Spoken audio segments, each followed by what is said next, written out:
लीला, आज फिर मजदूरी नहीं मिली। 4 जगह गया, सबने मना कर दिया। लगता है अब पेट भरना भी मुश्किल हो जाएगा।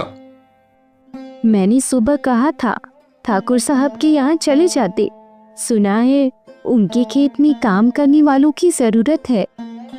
गया था वहां भी, कह रहे थे रामू तुम्हारे हाथ पैर में पहले जैसी ताकत नहीं रही।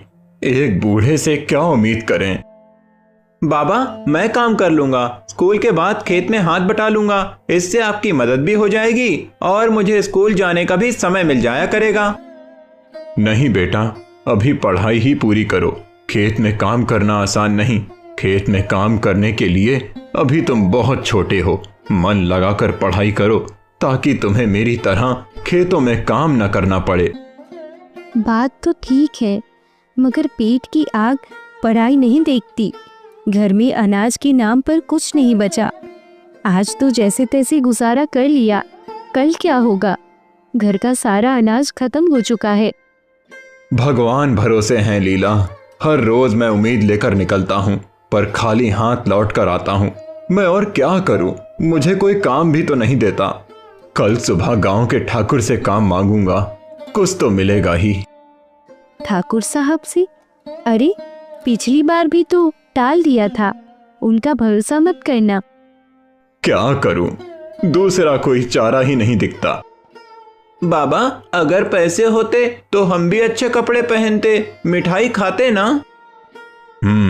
पैसे होते तो तुझे शहर में पढ़ने भेजता, तेरा सपना पूरा करता। लेकिन सपने देखने से पेट नहीं भरता जी। जानता हूं, पर बच्चे की आंखों में चमक देखता हूं तो दिल तड़प उठता है। भगवान चाहेगा तो हमारे भी अच्छे दिन जरूर आएंगे। सोचता हूं कल जंगल से लकड़ियां काट लाऊं, बेच दूंगा तो कुछ पैसे आ जाएंगे।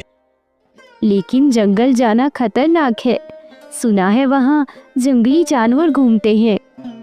जो करना पड़े वो तो करना ही होगा। हाथ पर हाथ रखकर बैठने से कुछ नहीं होगा। देख लीला जी, कहीं कोई मुसीबत ना आ जाए। मुसीबत से क्या डरना लीला, इससे बड़ी मुसीबत तो हमारे खाली बर्तन हैं। बस जी, कल जल्दी जाना, शायद कोई रास्ता निकल ही आएगा। कल आखिरी कोशिश करूंगा लीला। अगर कहीं से काम ना मिला तो जंगल से लकड़ियां ही काट लाऊंगा।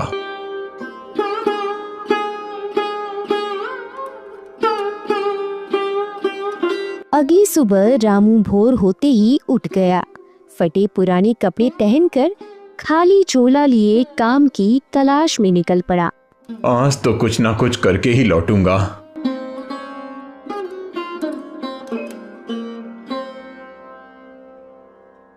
ठाकुर साहब, कुछ काम हो तो बता दीजिए।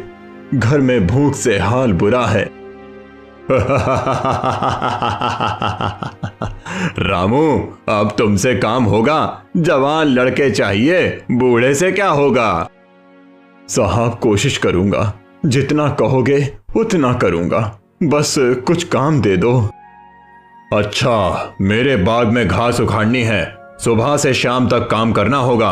रोज के 5 रुपए दूंगा। 5 रुपए? ठीक है साहब। कब से आऊं? आज से ही लग जाओ। रामू खुशी खुशी बाग में काम पर लग गया। शाम तक मेहनत की, हाथों में छाले पड़ गए, पर उसने हार नहीं मानी। वह खुशी खुशी अपने घर वापस आता है।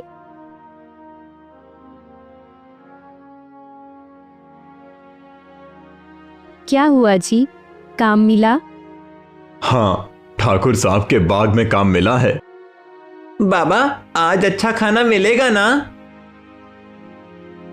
उस रात पहली बार उनके घर में भूख की जगह उम्मीद थी। मेहनत की लौ जल चुकी थी और रामू ने ठान लिया था कि वह कभी हार नहीं मानेगा।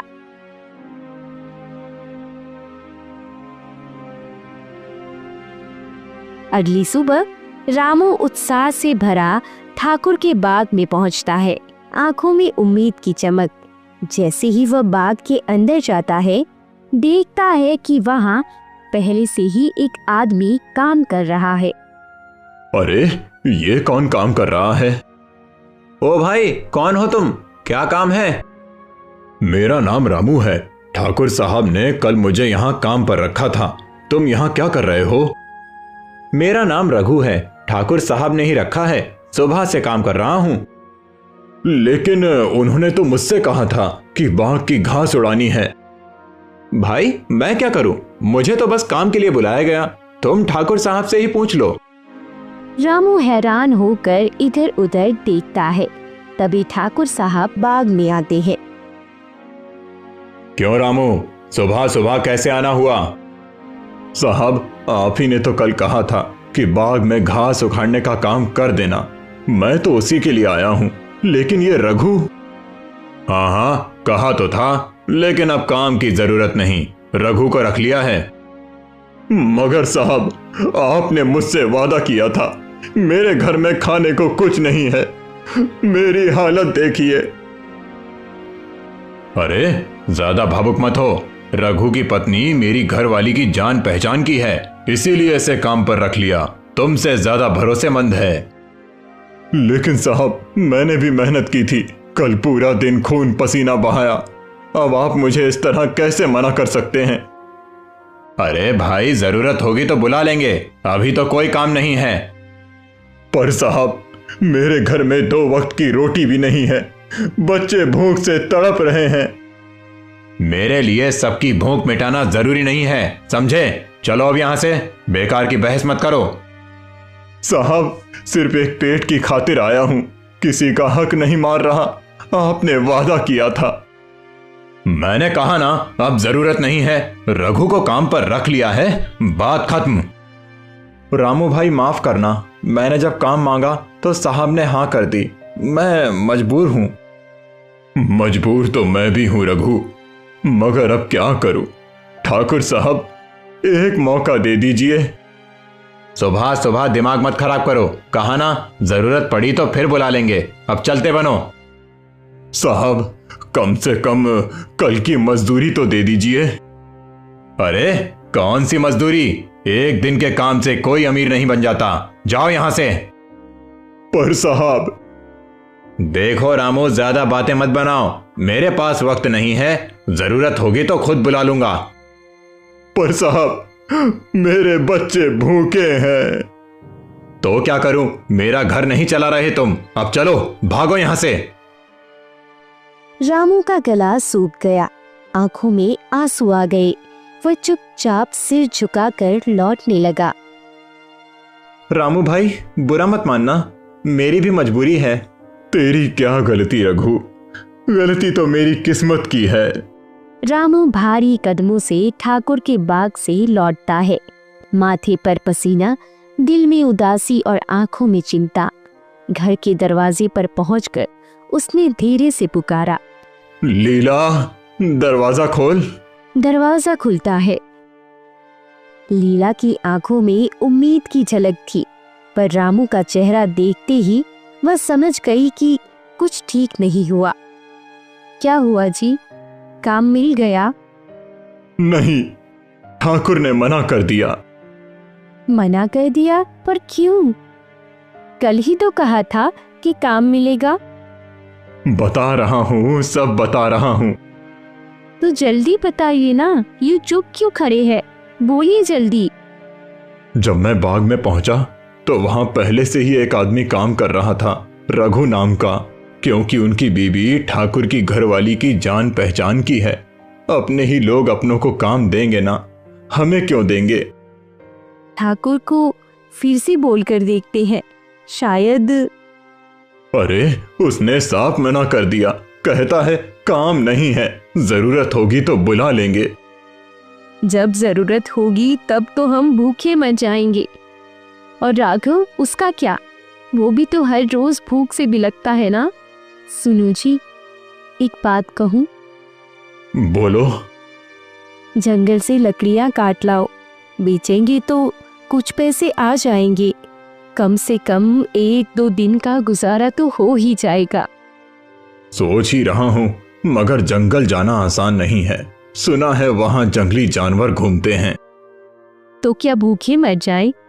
एक बार फिर कोशिश करके तो देखो, शायद कुछ हाथ लग जाए। हाँ, सही कह रही हो, खाली बैठने से कुछ नहीं होगा। रामू ने लंबी सांस ली और घर से बाहर निकल पड़ा। रास्ते में एक पेड़ के नीचे बैठा हुआ आदमी दिखा जो सिर झुकाए सोच में डूबा हुआ था। पास जाने पर पहचान गया, वह सुखिया था। अरे सुखिया, तू यहाँ क्या कर रहा है?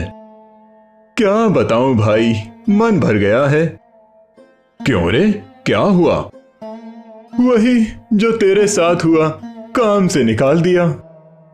तुझे भी? पर क्यों? कहते हैं अब तेरा काम नहीं चाहिए, तेरी जगह किसी और को रख लिया। तेरी जगह भी किसी अपने को ही रखा होगा, है ना? हाँ, साले बड़े लोग हम जैसे गरीबों की हालत नहीं समझते, बस अपने अपने लोगों को काम पकड़ा देते हैं। तो अब क्या करेगा? पता नहीं, सोच रहा था जंगल से लकड़ियां काट लाऊं, बेचूंगा तो 2 पैसे मिलेंगे। तो फिर मेरे साथ चल, मैं भी यही सोच रहा हूं। 2 आदमी रहेंगे तो थोड़ा हौसला बना रहेगा। हाँ भाई, साथ चलेंगे तो डर भी कम लगेगा। रामू और सुखिया दोनों जंगल की ओर बढ़ने लगे। रास्ते भर दोनों अपने अपने दुख बांटते रहे। रामू, तेरा राघव कैसा है? कहने को तो ठीक है, लेकिन पेट खाली हो तो बच्चा भी बुझा बुझा सा रहता है। मेरे छोटे मोहन ने भी सुबह से कुछ नहीं खाया। पूछ रहा था बाबा रोटी कब मिलेगी, क्या बताता उसे। बच्चों के सवालों के आगे हम जैसे गरीब बेबस हो जाते हैं सुखिया, दिल तड़प उठता है। सच कह रहा है भाई। जंगल का रास्ता सुनसान था। दोनों धीरे धीरे आगे बढ़ते गए। सुन, लकड़ी काटने की जगह कहाँ मिलेगी? आगे नदी किनारे बबूल के पेड़ हैं, वहीं से लकड़ी काट लेंगे। ठीक है, जल्दी चलते हैं, शाम होने से पहले लौटना भी है। हाँ, यहाँ जंगली जानवरों का डर भी है, रात में रहना खतरे से खाली नहीं है। दोनों ने जंगल में घुसकर सूखी टहनियां इकट्ठी करनी शुरू की। परिश्रम से पसीने में भीगते हुए भी उनके चेहरे पर आशा की किरण थी। रामू और सुखिया जंगल में लकड़ियां बीनते और धीरे धीरे आगे बढ़ रहे थे। तभी रास्ते में एक बड़े पत्थर के पास एक साधु बाबा बैठे दिखे। लंबी जटा, भस्म लगा हुआ शरीर और आंखों में एक रहस्यमयी चमक। बाबा ने दोनों को रोक लिया। रुको बेटा, कहाँ जा रहे हो तुम दोनों? बाबा, हम जंगल में लकड़ियां काटने आए हैं। घर में खाना खाने तक को नहीं है, काम भी छिन गया। अब जंगल से लकड़ियां लेकर बेचेंगे तो शायद पेट भर सकें। चेहरे से तो दिखता है कि बहुत दुखी हो, मगर बेटा इस जंगल में ऐसे भटकना ठीक नहीं। यहाँ कई रहस्य छिपे हैं। क्या करें बाबा, कोई और चारा नहीं। पेट की आंख से बड़ा डर कौन सा है? ठीक कहते हो बाबा, गांव में अब कोई काम नहीं। ठाकुर ने भी काम से निकाल दिया। बच्चे भूख से रोते हैं तो दिल छलनी हो जाता है। मगर बेटा, भूख से लड़ने के लिए लकड़ियां ही क्यों? कभी सुना है इस जंगल के रहस्य के बारे में? रहस्य? कैसा रहस्य बाबा? क्या कह रहे हैं आप? यहाँ बस डर और भूख के सिवा कुछ नहीं है। नहीं बेटा, इस जंगल में एक खजाना है। खजाना? बाबा, कैसा खजाना? कहाँ है वो? सब्र करो, बताता हूँ, मगर ध्यान रखना, लालच मत करना। लालच में पड़े तो सब नष्ट हो जाएगा। हमें बस इतना चाहिए कि परिवार का पेट भर सके। हाँ बाबा, हमें कुछ ज्यादा नहीं चाहिए, बस 2 वक्त की रोटी मिल जाए। सुनो ध्यान से, अगर इस जंगल के सीधे रास्ते पर 2 मील तक बिना डरे जाओगे तो एक बड़ा पीपल का पेड़ मिलेगा। फिर उस पेड़ के नीचे से थोड़ा हटकर खुदाई करना, वहां तुम्हें एक लोहे का बक्सा मिलेगा। और उस बक्से में? बक्से में जंगल का खजाना है। सोना, चांदी, हीरे, जवाहरात, मगर ध्यान रखना उस खजाने में से बस उतना ही लेना जितनी जरूरत हो। लालच करोगे तो बर्बाद हो जाओगे। बाबा, ये कोई धोखा तो नहीं? बिल्कुल, अगर सच होता तो अब तक किसी को मिल गया होता। धोखा नहीं बेटा, इस जंगल की सच्चाई बहुत कम लोग जानते हैं। जो लालची होते हैं वो खजाने तक पहुंच ही नहीं पाते, रास्ते में ही खो जाते हैं। और जो लालच ना करें? जो जरूरत भर ही लेते हैं वो सही सलामत लौट आते हैं। मगर याद रखना, अगर बक्से से जरूरत से ज्यादा लिया तो विनाश निश्चित है। बाबा, एक बात बताइए, अगर हमें खजाना मिला तो किसी को बताना तो नहीं पड़ेगा? नहीं, मगर जो लो ईमानदारी से बांट लेना, कोई कपट मत करना। तो बाबा, हम जाएं? जाओ बेटा, मगर सावधान रहना, लालच में मत फंसना। बाबा, और कोई बात, कुछ और ध्यान रखने की जरूरत है? हाँ, अगर रास्ते में कोई अजीब आवाज सुनो या कोई परछाई देखो तो पलट कर मत देखना, बस चलते रहना। अजीब आवाज? हाँ, वो खजाने की रक्षा करने वाली आत्माएं हैं, लालची को ही परेशान करती हैं। और अगर हम बिना लालच के जाएं? तो तुम्हें कोई नुकसान नहीं होगा। ठीक है बाबा, हम वैसा ही करेंगे जैसा आपने कहा। धन्यवाद बाबा, आपकी कृपा रही तो हमारा भाग्य बदल जाएगा। भाग्य खुद बनता है बेटा, मेहनत और ईमानदारी ही असली खजाना है। रामू और सुखिया ने बाबा को प्रणाम किया और जंगल के भीतर उस रहस्यमयी पीपल की ओर बढ़ गए।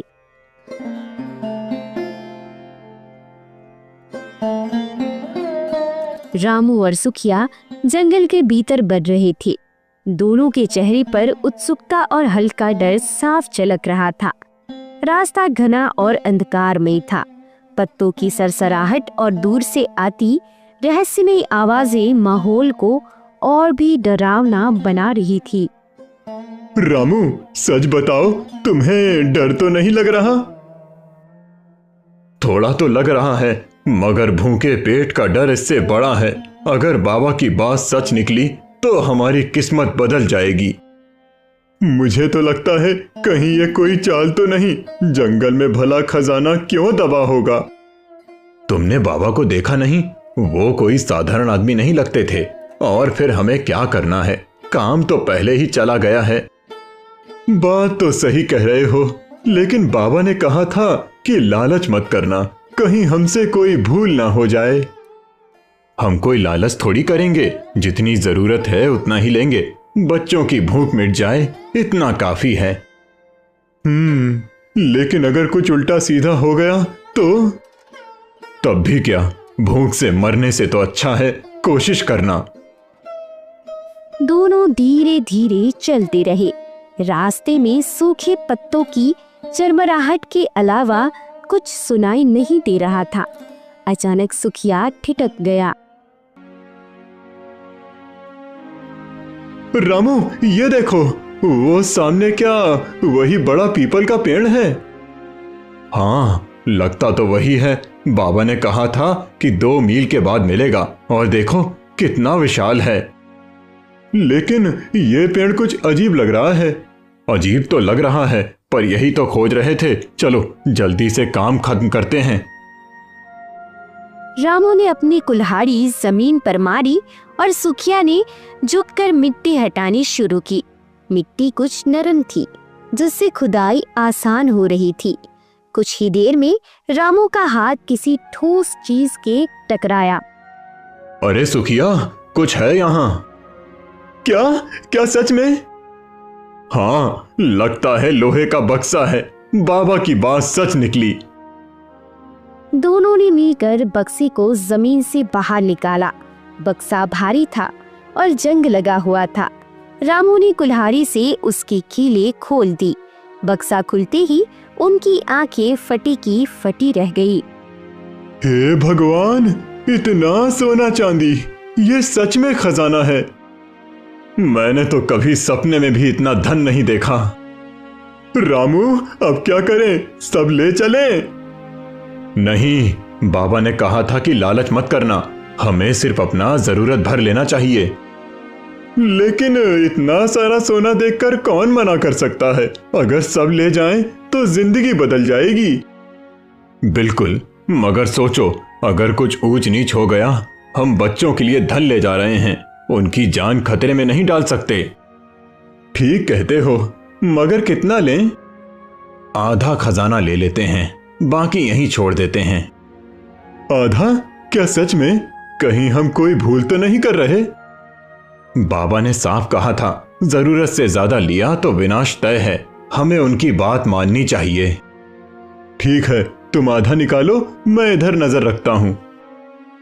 रामू ने बक्से में से आधा सोना चांदी निकाल लिया। सुखिया ने बक्से को दोबारा उसी जगह पर दबा दिया और ऊपर से मिट्टी डाल दी।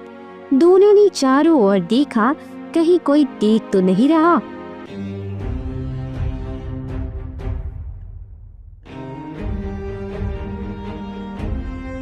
अब चलते हैं, रात गहरी जा रही है, कहीं कोई मुसीबत ना आ जाए। हाँ, जल्दी निकलते हैं। दोनों ने खजाना अपने कपड़ों में छिपाया और जंगल से बाहर की ओर बढ़ चले। रामू, अगर किसी को पता चला तो? किसी को कुछ नहीं बताना, ये हमारा राज है। अगर मुंह खुला तो खतरा मोल लेंगे। सही कहा, बाबा की बात याद रखना, लालच मत करना। हमारे दिन बदलने वाले हैं, मेहनत से जीना है और किसी को भनक नहीं लगने देनी। बिल्कुल रामू, अब से हर कदम फूंक फूंक कर रखना है।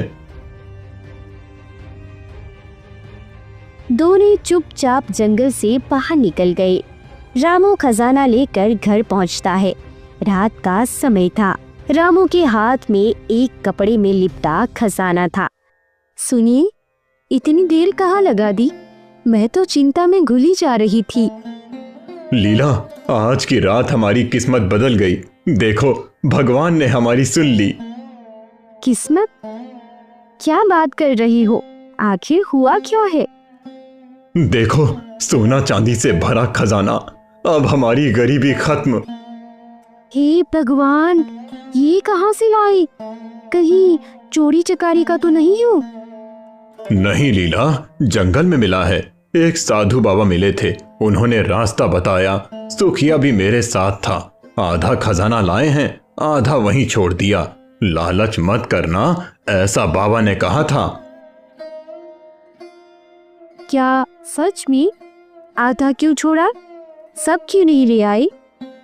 अरे, बाबा ने चेतावनी दी थी, जो लालच करेगा उसके साथ बुरा होगा, इसीलिए आधा ही लाया हूँ। भगवान की कृपा है, अब हमारा भी अच्छा समय आएगा। अब सबसे पहले मैं एक पक्का मकान बनवाऊंगा। सुनिए जी, लेकिन किसी को बताना मत।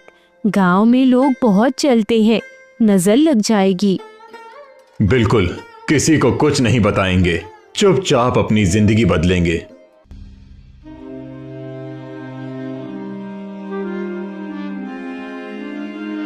कुछ महीनों बाद रामू ने गांव में एक बड़ा पक्का मकान बनवा लिया। सच में भगवान ने हमारी सुन ली। अब हम किसी के आगे हाथ नहीं फैलाएंगे। हाँ लीला, मेहनत से जीना है और हमेशा भगवान का शुक्रगुजार करना है। ठाकुर साहब अपनी हवेली के बरामदे में बैठे हुए, पास में उनका विश्वास पात्र मुंशी लालचंद था। मुंशी, ये रामू और सुखी अचानक अमीर कैसे हो गए? कल तक तो दोनों चिथड़े पहने फिरते थे, अब देखो पक्का मकान खड़ा कर लिया। तुझे कुछ पता चला? हुजूर, मैं भी यही सोच रहा हूँ, दोनों के पास इतनी दौलत आई कहाँ से? ना खेती बाड़ी है, ना कोई जमीन जायदाद, जरूर कोई राज है। कुछ तो गड़बड़ है, मैं ऐसे नहीं छोड़ने वाला। मेरी जमीन पर रहकर कोई मुझसे बड़ा बने, ये मुझसे बर्दाश्त नहीं। बिल्कुल सही फरमाया सरकार, कहीं चोरी चकारी तो नहीं की दोनों ने? रामू में इतनी हिम्मत नहीं, कुछ और बात है, मुझे पता लगाना होगा। हुजूर, मैं तो कहता हूँ कि सुखिया पर नजर रखनी चाहिए, वो ज्यादा चतुर लगता है, कहीं से कोई खजाना खजूरी हाथ लगा होगा। सही कह रहा है, दोनों की दोस्ती भी अचानक गाढ़ी हो गई, कहीं जंगल में कुछ मिला होगा। बिल्कुल मुमकिन है सरकार, जब से दोनों जंगल से लौटे हैं तभी से इनके ठाठ बदल गए, कोई साधु सन्यासी से मुलाकात हुई होगी। अगर खजाना है तो वो मेरे हक का है, मैं ऐसे नहीं छोड़ूंगा। तो फिर हुक्म दीजिए सरकार, क्या करना है? सुन मुंशी, दोनों की हर हरकत पर नजर रख, खासकर रात में, ये राज हमें जल्दी ही पता करना है। जी हुजूर, मैं हर वक्त उनके पीछे रहूंगा, पर सरकार अगर खजाना मिला तो वो मेरा होगा। इस गांव में मेरी मर्जी के बिना पत्ता नहीं हिलता, रामू और सुखिया मुझसे बच नहीं सकते। बहुत खूब सरकार, बस कुछ ही दिनों में राज खुल जाएगा। ठाकुर साहब अपनी योजना में जम गए। अब उनके मन में रामू और सुखिया से खजाना छीनने की तुर्त चाव चल रही थी। शाम का वक्त था, सूरज ढल चुका था। रामू के घर के सामने वाले पुराने बरगद के पेड़ पर बने चबूतरे पर रामू और सुखिया बैठे थे। पास ही झाड़ियों के पीछे मुंशी लालचंद चुपचाप उनकी बातें सुनने के लिए छिपा हुआ था। रामू, सच कहूं तो अगर साधु बाबा ना मिलते तो हम आज भी रोटी के लिए तरस रहे होते। बिल्कुल सही कह रहा है सुखिया, बाबा की बात मानकर ही तो हमारी किस्मत पलट गई। ना जाने कैसे कैसे दिन देखे हैं हमने। हाँ रे, वो दिन याद है जब बारिश में तेरी झोपड़ी टपकती थी और हम दोनों भीगते हुए रात गुजारते थे। कहाँ भूल सकता हूँ। और अब देख, पक्की छत के नीचे बैठा हूँ। बाबा की दी हुई सीख सच में हमारा भला कर गई। और सबसे बड़ी बात तो ये है कि हमने लालच नहीं किया, खजाने का आधा हिस्सा वहीं छोड़ दिया, वरना ना जाने क्या अनर्थ हो जाता। हाँ, बाबा ने साफ कहा था, लालच किया तो बुरा होगा। हमने अपना हिस्सा लिया, ईमानदारी से मेहनत कर रहे हैं। मैं तो रोज बाबा के लिए दुआ करता हूँ, भगवान उन्हें खुश रखे। मैं भी, अगर वो ना होते तो आज हम यूं बैठकर चैन की सांस नहीं ले रहे होते। पास ही झाड़ियों में छिपा मुंशी लालचंद ये सब बातें गौर से सुन रहा था। जैसे ही इसे पूरा भेद पता चला, वह चुपके से ठाकुर साहब के पास जाने के लिए वहां से खिसक गया। ठाकुर साहब अपनी हवेली के आंगन में बैठे थे। मुंशी लालचंद हाफता हुआ अंदर आया। क्या हुआ मुंशी, कुछ पता चला? हुजूर, राज खुल गया, मैंने सब कुछ अपने कानों से सुना है। जल्दी बता, आखिर क्या मालूम हुआ? हुजूर, वो दोनों जंगल गए थे, वहां किसी साधु बाबा से मिले जिसने उन्हें खजाने का रास्ता बताया। खजाना? तू पक्का कह रहा है? जी सरकार, मैंने अपनी आंखों से देखा और कानों से सुना। दोनों ने खजाना पाया और आधा हिस्सा वहीं छोड़ दिया, जैसा बाबा ने कहा था। ओह, तो ये बात है, तभी इतनी जल्दी अमीर बन गए दोनों। हुजूर, अगर हम भी उस खजाने तक पहुंच जाएं, तो पूरी जिंदगी चैन से कटेगी। लेकिन काम ध्यान से करना होगा, अगर किसी को भनक भी लगी तो बात बिगड़ जाएगी। बिल्कुल सही कहा सरकार, क्या हुक्म है? पहले तो ये पता करना होगा कि वो खजाना कहाँ छुपा है, कहीं ऐसा ना हो कि वो किसी और से भी ये बात कह दें। हुजूर, मैं एक काम करता हूँ, सुखिया को अकेले में पकड़कर उसकी जुबान खुलवाता हूँ। वो सीधा साधा आदमी है, आसानी से फंस जाएगा। नहीं, सीधे सीधे कुछ नहीं करना, होशियारी से काम ले। तो क्या करें हुजूर? कल रात उनके घर के आसपास निगरानी रख, देख कि वो फिर जंगल जाते हैं या नहीं। और हाँ, अगर मौका मिले तो दोनों में फूट डालने की कोशिश कर। समझ गया सरकार, अगर खजाना बचा है तो अब वो हमारे हाथ से नहीं छूटेगा। रामू और मुखिया ने ज्यादा उड़ने की कोशिश की तो पर कतर दूंगा। इस गांव में मुझसे ऊपर कोई नहीं हो सकता। हुजूर, आपकी मर्जी से ही सूरज निकलता है। आप कहें तो आज रात से ही काम शुरू कर दूं। रात में ध्यान रखना, अगर दोनों में से किसी ने कुछ बताया तो खबर मुझे दे, मैं अपना तरीका अपनाऊंगा। आप फिक्र ना करें सरकार, अब खजाना ज्यादा दिन तक छुपा नहीं रहेगा। अगर वो खजाना मेरा नहीं हुआ तो मैं किसी को चैन से नहीं रहने दूंगा। दोनों की आंखों में लालच की चमक थी। अब वे रामू और सुखिया की खुशियों की छीनने की पूरी योजना बना चुके थे।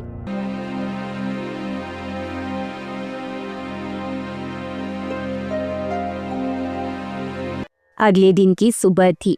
सुखिया अपने घर के सामने बैठा, तभी मुंशी लालचंद धीरे धीरे उसकी ओर बढ़ा। उसकी आंखों में एक चालाकी भरी चमक थी। अरे सुखिया भैया, क्या हाल चाल है? बड़ा खुश नजर आ रहे हैं आजकल। अरे मुंशी जी, भगवान की कृपा है, सब बढ़िया है। वाह भाई, मैं तो कहता हूँ आदमी की किस्मत जब बदलती है तो सब कुछ बदल जाता है। वैसे एक बात पूछूं? पूछिए मुंशी जी। सुना है तू और रामू रातों रात अमीर बन गए। भाई, कोई राज की बात है क्या? अरे मुंशी जी, ऐसी कोई खास बात नहीं, मेहनत का फल मिला बस। सुखिया, मुझसे क्या छुपाएगा? तुझे मैं कब से जानता हूँ। देख, मैं तेरा भला चाहता हूँ, कहीं ऐसा ना हो कि कोई और तेरी किस्मत लूट ले। मुखिया जी, ये बात किसी से मत कहिएगा। हम दोनों ने जंगल में एक साधु बाबा से सुना था कि पीपल के पेड़ के नीचे एक खजाना छुपा है। हमने जाकर खोदा तो सच में मिला। क्या? सच में खजाना? हाँ, मगर बाबा ने कहा था कि लालच मत करना। हमने आधा लिया, आधा वहीं छोड़ दिया। अच्छा, कहाँ है वो पीपल का पेड़? जंगल के बीचों बीच। लेकिन मुंशी जी, लालच बुरी चीज है। बाबा की बात सच निकली, आधा ही लिया, इसीलिए खुश हैं। तू फिक्र मत कर, मैं तेरा भला चाहता हूँ। ये बात मैं सिर्फ अपने तक रखूंगा।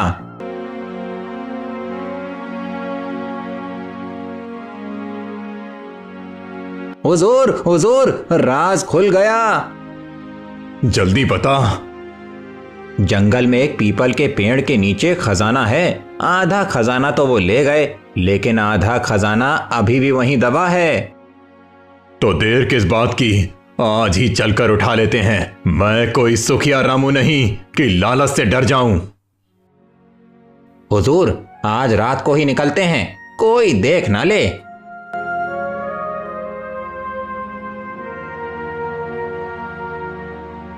रात का समय था।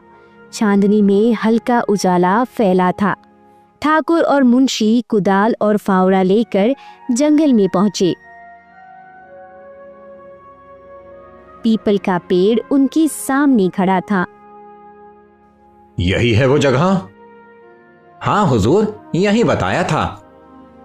दोनों ने मिलकर खुदाई शुरू की। थोड़ी देर में लकड़ी का एक पुराना बक्सा बाहर निकला। उसकी आंखें लालच से चमक उठी। देख मुंशी, हमारा वक्त आ गया। अब पूरी तहसील पर मैं राज करूंगा। हुजूर, अब तो सोने की लंका बन जाएगी आपकी हवेली। ठाकुर ने बक्से को खोलते ही सोने चांदी की आभूषण और सिक्कों से भरा देखा। दोनों की आंखें चौंधिया गई।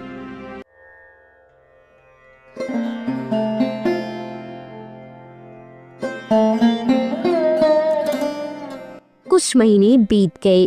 ठाकुर ने खजाने से व्यापार में पैसा लगाया। हवेली के बाहर ठाकुर और मुंशी मायूस बैठे थे। मुंशी, ये क्या हो गया? खजाना तो मैंने लिया, फिर ये बर्बादी क्यों? हुजूर, बाबा ने कहा था लालच बुरी चीज है, हमसे भूल हो गई। चुप रहे, तेरी वजह से मेरा सर्वनाश हो गया। दूसरी ओर रामू अपने घर में बैठे आराम से अपने बेटे राघव के साथ खेल रहा था। सुखिया भी खुशहाल जीवन जी रहा था। दोनों ने जो लिया उसी में संतुष्ट थे और उनका जीवन सुखमय बीतने लगा।